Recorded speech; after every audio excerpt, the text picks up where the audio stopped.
Sometimes you and I go through difficulty because Allah knows something better is coming. Sometimes that better thing that is coming is for you, sometimes it's for somebody else. Sometimes it's not for you, sometimes it's for somebody else.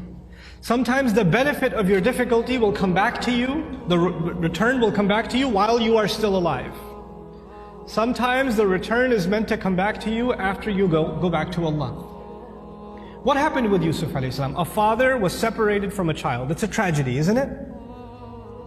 But imagine, if he was never kidnapped, he would never be in the well. If he was never in the well, he would never end up in Egypt. If he was never in Egypt, he would have never grown up there and been thrown into prison. If he was never in prison, he would have never met those two guys he met in prison, whose dream he interpreted. If he never met those two people, one of them who got to live and go back to the king, and when the king saw a dream, a strange dream, he would have never said, wait, I know someone who can help interpret your dream. And if that never happened, and you know what that dream was? 7 good years in the country, and 7 years there's not going to be any crop, any produce, any harvest. People are going to starve to death.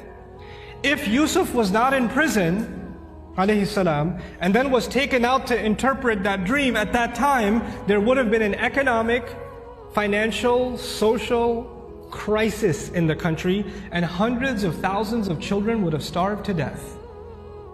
One child suffered for a few years, but because of that child suffering, Allah's plan was to save a lot of families, a lot of fathers and mothers from losing their children to starvation.